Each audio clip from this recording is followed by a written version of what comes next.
First on the agenda tonight, we want to welcome Mr. George Lombardi.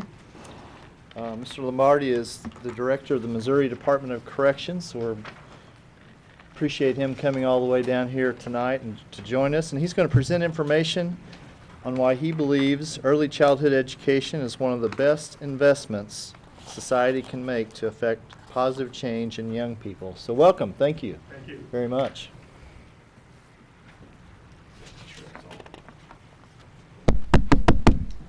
It's not for in here, it's for television. Okay. Is it on? Yeah, it's on. Okay. It's on. Well, first of all, thank you very, very much for inviting me. It's a privilege and an honor to be here. I really am impressed by the fact that you all are so heavily engaged in preparing for expansion of early childhood here in Rolla. Let me start out by giving you a statistic. Before I came today, I took a look at the number of people that are either incarcerated on probation or parole for Phelps County. There's 1,109 offenders either incarcerated, on probation, or on parole from Phelps County in our system. And that includes at least 350 that are incarcerated. So it's a fairly large number of incarcerees that are, in fact, from Phelps County, and I suspect many of them are from Rolla, being the larger city here in Phelps County. I'm sure that's the case. I don't have it broken down by the town or anything.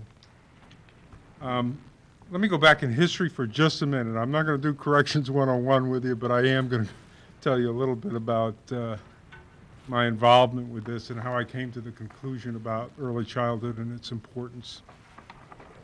When I was appointed by the governor as director of corrections and sat around at our first cabinet meeting with my fellow cabinet members, the governor asked me, as he did everybody, what's your mission? What would you like to do? What would you like to accomplish with your department in particular?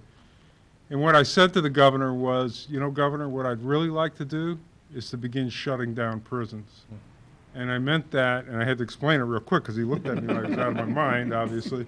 And I said, Governor, what I mean by that is we're going to be so successful with diversion of people on probation so that they're successful and don't get on the treadmill of coming to corrections.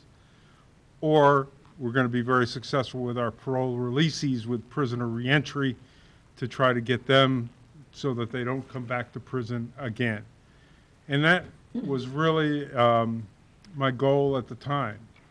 But I'm here to tell you, I failed miserably, because the population is beginning to rise in our prisons again. Now, part of it has a lot to do with the economy and the downturn in the economy, and, you know, people, when jobs are scarce, and why would somebody hire an ex-felon, as an example, instead of somebody who's, you know, worked very hard their whole life and trying to keep their family together and so forth. So that's part and parcel to it as well.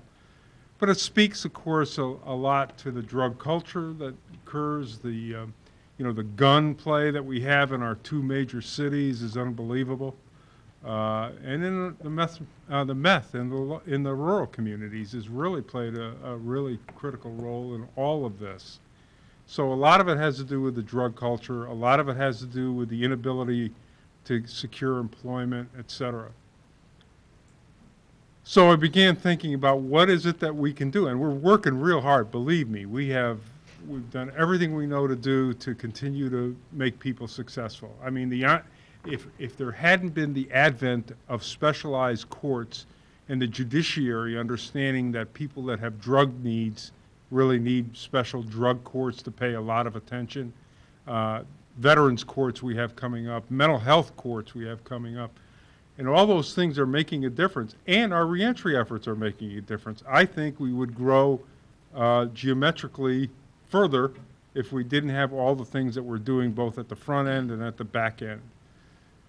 But I always felt like there was something missing. You know, after 40 years in this business almost, and getting to know inmate and the inmate culture and the inmate psyche, there's qualities that are missing from a lot of offenders. They're really important qualities. And one of the major qualities is compassion for others, either because they never had it to begin with, or because it was suppressed because of childhood trauma. I can't tell you how many of our people that come to prison have experienced trauma in their lifetime as young children, either abuse, neglect, watching people get their parents fighting and their mother being beaten by their father, whatever it might be. But there's a lot of people who come to prison that have experienced trauma. And so that has seemed to suppress the compassion issue. So we work really hard at trying to redevelop or institute or inculcate compassion in others. But I really think that that should start at the earliest possible time. A little experience. After I retired the first time in 2005, after 18 years as director of our prisons in this state, I hooked up with my buddy who was director of youth services for almost the same 18 years that I was director of the adult prisons, Mark Stewart. And Mark was the architect of what's called the Missouri model. It's the Division of Youth Services that evolved into an icon of good juvenile justice in the United States. I don't know if you're aware of that, but the Missouri Division of Youth Services received a special award from the Kennedy School at Harvard University as being the outstanding juvenile justice system in the United States. And Mark is the one that evolved the theories behind this, smaller facilities, getting kids to go back through and have a childhood, which they never did have. And it's really made a difference. Again, that's another factor that we'd have to build more prisons if it wasn't for the success of the Division of Youth Services through many, many years. So Mark asked me when I retired if I would work with him in Washington, D.C. So for 2.5 years, I flew out of St. Louis every other week, and I worked at the Facility for Committed Youth in Washington, D.C. And it was a really interesting experience for me. I was the only Caucasian person on campus, staff or kids. But what I saw in those kids, their father was in prison, their mother was a prostitute. The only model they had was the drug dealer on the corner. Why would we expect anything other than the fact that they would end up in the criminal justice system? And I don't care where you are in the United States, whether you're in an urban or rural area, there are stories like that. There are stories here in Rolla like that. There's no question about it. Otherwise, I wouldn't have all these people from Phelps County in my prison system. So one of the things that I did, I had the privilege, I guess, in a way, of taking the kids to the Chesapeake Bay fishing. And it was quite an experience. And if you've ever been across the Chesapeake Bay Bridge, have you ever been across that bridge? Very impressive bridge, right? And the kids were in the bus, and they all went to one side. They all had, the bus was going to tip over into the water. But anyway, when we got there, my job was to put worms on hooks. So I'm putting these worms on hooks, and the kids' eyes are as big as saucers, and their hands are shaking like this. And it struck me in my heart, very frankly, that these kids never had a childhood. They had their childhood stolen from them. They never had an opportunity to be a kid. They're out on the street when they're 5, 6, 7 years old. And so it made me believe that something had to happen. Something has to happen. We know that their parents are going to take care of them. You know, poor old grandma's trying to raise these kids, or auntie, and, you know, it wasn't happening. It wasn't happening. So they beelined it right into the criminal justice system. And they committed some awful crimes. There's no question about it. So then I started thinking, well, what else can be done? And that's what brought me to get interested in quality early childhood education as an alternative for children like that. If we could get them there, and if we could make a difference with them. And when I talk about quality early childhood education, I know the major concern we have is academic readiness so that they can do well in kindergarten and from that point forward. But I'm telling you, my concern is the moral fiber, the ethical teaching, the compassion for others, altruism, sharing with others, giving to others. Those qualities, I'm telling you, are as important in my mind as the academic readiness. So as you develop your program, and, you know, I'm lecturing you, like I have room to lecture you, but I'm just telling you what I think. You asked me to come here and give you my opinion.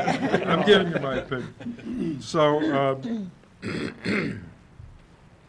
the quality of the instructors in preschool is really important, really critically important, that they have the background to be able to deliver what I just said, to be able to teach what I just said, to be able to reinforce compassion and ethical thinking and ethical actions and those kinds of things. That is so critical.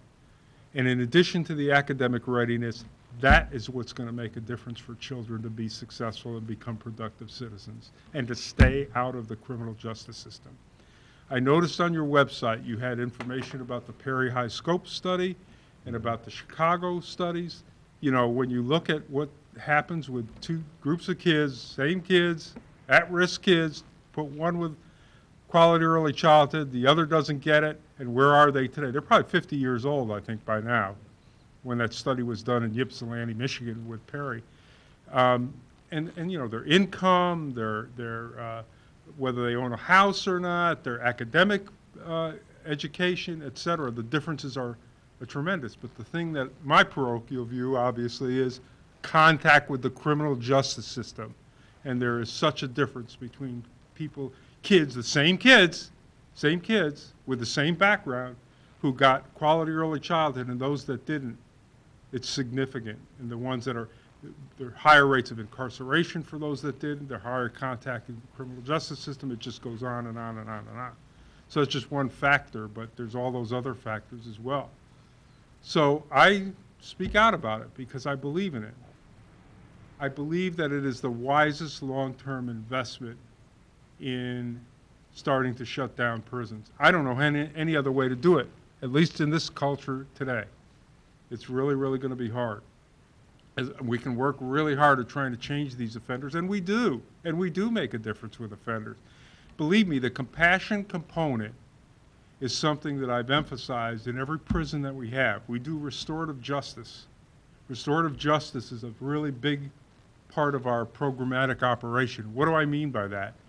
I mean that every prison is required to have some kind of program where inmates can make things with their hands to give to people who are in need in the community. There's an organization in St. Louis called KidSmart.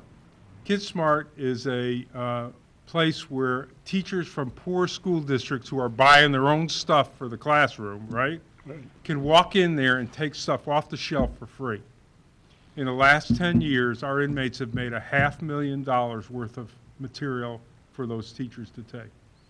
Flashcards, blocks, coloring books, et cetera, et cetera. And one of the things, the other thing is I just got my figures last Monday. I've also required that all the prisons do little truck gardens as much as they could to be as productive as they can. So far this year, and we're not quite done, the inmates have provided 170 tons of produce to over 80 pantries in the state of Missouri. Really, really proud about that. But what's important is for them to understand why they're doing it and who they're giving it to. So when we talk about compassion and altruistic behavior and that kind of thing, one of the things I require any entity that gets any of our materials is to write a letter back about what it meant to the people in need so that the inmate can see that and see that it makes them feel good because, you know, that's really important. It's really important for them to do that. And so as you develop your program, it's really important for children to be reinforced for that kind of behavior as strongly as possible. And I think that will make a difference in their lives. In particular, when we talk about offenders, the children of incarcerated parents are 7 times more likely to go to prison than other children. So that's a concentration that we try to work with as well with our relationship with big brothers and big sisters. I don't think you have a BBS here in Raleigh. I wish you did. We did. You should try to do that to augment the issue of good early childhood education. Actually, we have a mentoring program. It's just not. Well, big whatever, brothers, big it's sisters. great. If it's, you know, I'm sure that's just as good. Whatever, it's some kind of mentoring program. BBBS has been a really great one for us, for the children of incarcerated parents. It's a program called Amachi, which is a special program just for the children of incarcerated parents, where the mentors get special training and so forth to deal with those kids.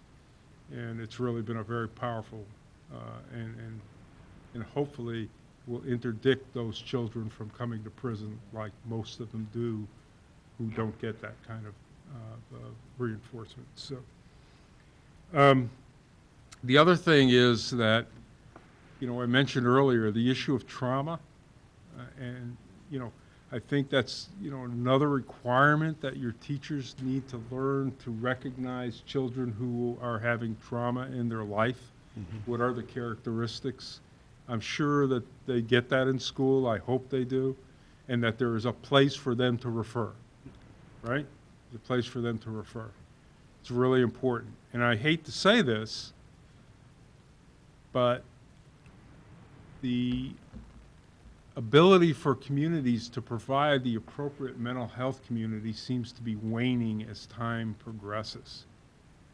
You know, when I have a speech that I do, is called The Evolution of Corrections in Missouri, and I talk about how when I walked into the prison in 1972, into the front door of the penitentiary to start on this journey, that there were less than 3,000 inmates, and now there's 32,500 inmates. And how is it that we got from there to there? And there's a lot of factors, and I'm not going to go into that speech, take too long.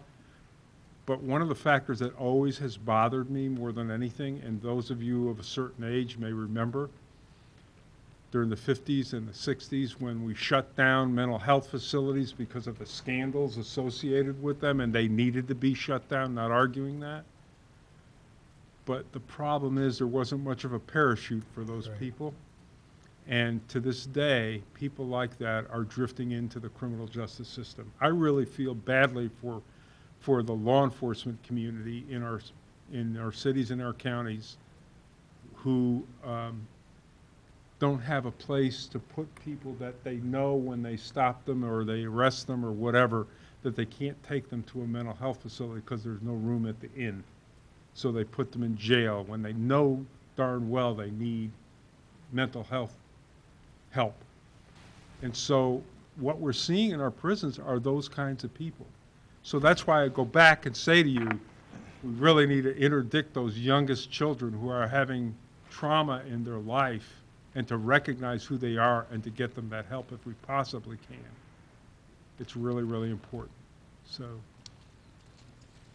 I could go on and on, but I'll stop there in case you have any questions. I'll be glad to answer them. I really believe there's no panacea about this issue, but this is an interest I have, and I think it's really important. Any questions? Yes, sir. I've heard you talk about the cost of incarceration. Could you Yes. share some figures on that? Yes, it's $56 and some odd cents a day to house an offender, and that takes the cost of the buildings and all that. The direct care costs are a little over $18 a day. That's medical care, food, mental health, et cetera. So for Phelps County, it's costing $56,000 a day, if I do my math right? $56 a day. and some odd cents a day. Well, not all Thousand. incarcerated. Well, yeah. Well, those aren't all in prison. Right. No. Yeah, the probation and parole have a lesser Lesser figures, cost. obviously, and I don't have those with me. Yeah. I'm sorry. You know what? You did a But I do have presentation. a handout that has. Ah, there we go. So we can do our math. I remember you talking about the cost per year. We can quantify what it costs to educate a child through the formula, and the difference between that and incarceration rate was about $10,000. Yeah. That's the number I was looking for. So I'm sure. This is my, I brought propaganda with me. Thank you. This is just our annual report. It's a little old, and we'll do another one after. Thank you. Thank you. Thank you.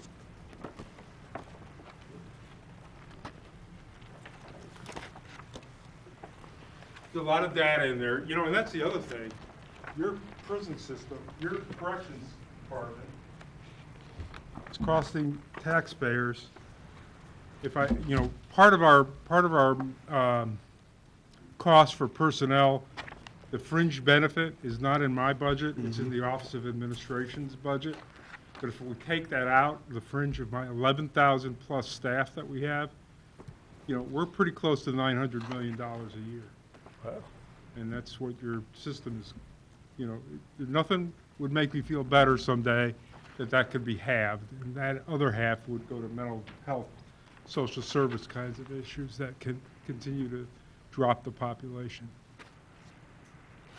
So, Dr. Zales, would you say that again about what it costs, about what you were just saying? I So, remember to clarify that? when I first heard George Right. talk, he What- said it cost 16,000 and something, and that's been a couple years or so since I saw you speak. Yeah, 16,000 a year per inmate, and of course we get $6,131 on the foundation formula. So the difference between what we invest in education, that was your point. yeah, What we and spend to incarcerate an Right. inmate. 16,000. right. So the better investment It's, of the it's more dollars. expensive to house a person in prison than it is to send them to college, you know, in a lot of colleges. And you know, that's another point.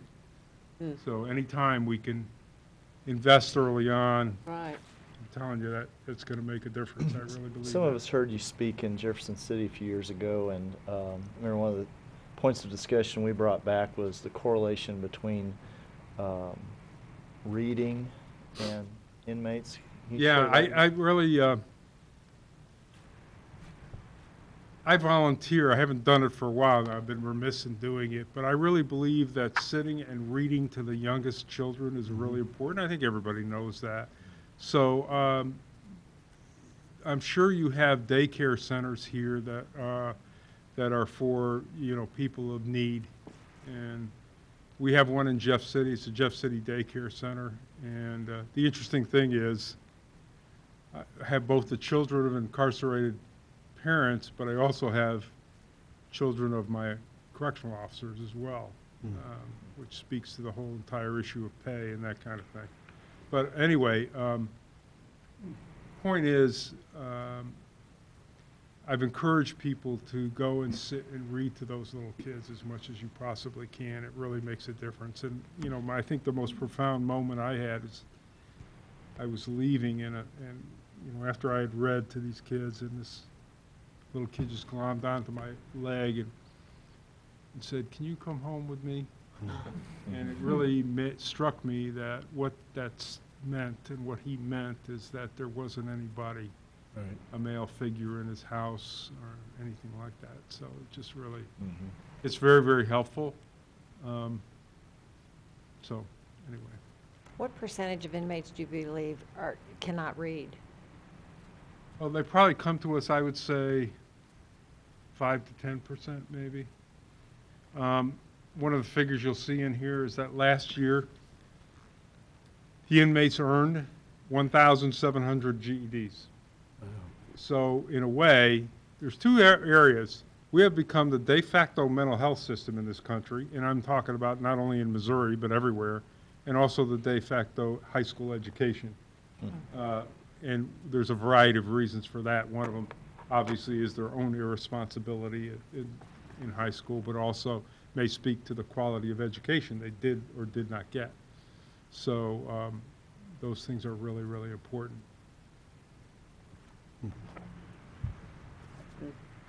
Questions? I'll just say I really appreciate you taking the time. Yes. It's my pleasure. I obviously passionately believe in this, and I speak about it as much as I do about corrections, and to me, it's just the logical thing to talk about. None of us that heard you back 2 or 3 years ago has forgotten that. Yeah. I say it made such an impression on me when we heard you. I thought it was in Columbia. Were we in Jeff City? I don't- Yes, City. Capital Plaza. We've stayed in touch a little bit. Yeah, so, yeah, great, great. Well, continue, I wish you the absolute best and admire the fact that you are so involved with the development of and expansion of early childhood. I think it's so important. We do too. And thank you very, very much. Thank you. Thank Thank you. you for being here. Appreciate it.